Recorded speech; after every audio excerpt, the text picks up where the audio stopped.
नमो वेद माता। भाइयों एवं बहनों, आज 31 मई को गृह गृह यज्ञ अभियान के अंतर्गत हम सब ने अपने अपने घरों में गायत्री यज्ञ संपन्न किया है।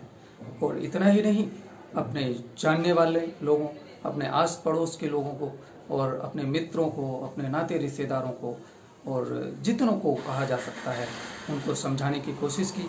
और उस समझाइश का ही परिणाम है कि आज एक बड़ी संख्या में लोगों ने यज्ञ को संपन्न किया, यज्ञीय प्रक्रिया से जुड़े। यज्ञ का यह सामूहिक प्रयोग निश्चित ही जीवन में बड़े बदलाव लाएगा।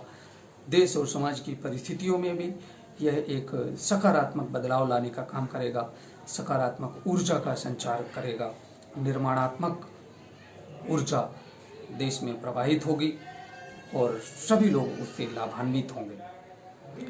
यज्ञ की यह प्रक्रिया वास्तव में और भी ज़्यादा इसका उद्देश्य पाने में हम सफल तब होंगे जब यह हम लोगों के जीवन का हिस्सा बन जाए।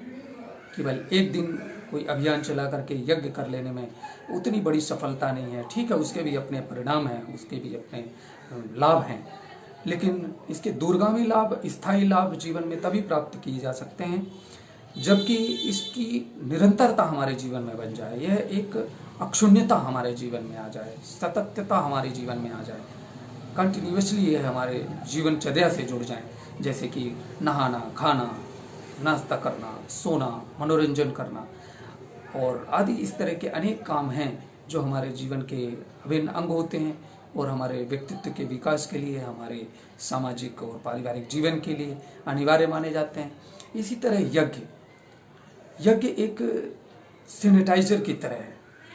यह हमारे घर के वातावरण को सैनिटाइज करता है और घर के आसपास के वातावरण को भी रोगाणु मुक्त करता है। यह रोगी व्यक्तियों को रोग मुक्त करता है और जो स्वस्थ हैं उनके स्वास्थ्य को लंबे समय तक बनाए रख सकता है, उसमें सहायता कर सकता है। तो यज्ञीय प्रक्रिया से जुड़ने का प्रयास करें। और यज्ञ का कोई भी फॉर्म जरूरी नहीं है आप 1 घंटे 2 घंटे लगा करके लंबी प्रक्रियाओं से यज्ञ को गुजारें। हफ्ते 15 दिन में इस तरह के लंबे यज्ञ भी हो सकते हैं जिनको समय है या जिनकी परिस्थितियां उनको अलाउ करती हैं।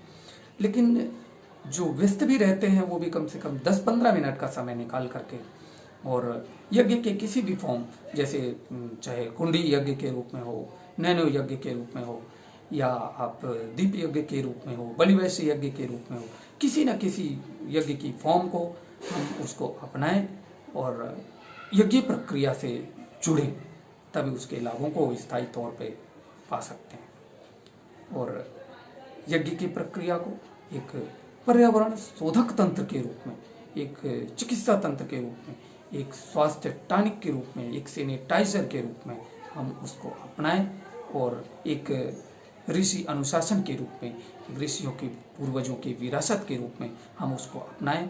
निश्चय ही हमारे जीवन में अमूल्य अनुदानों वरदानों की वर्षा होती हुई चली जाएगी और हम चाहे अनचाहे अनेक ऐसे लाभ प्राप्त कर पाएंगे जिनको हम शायद जानते भी नहीं होंगे।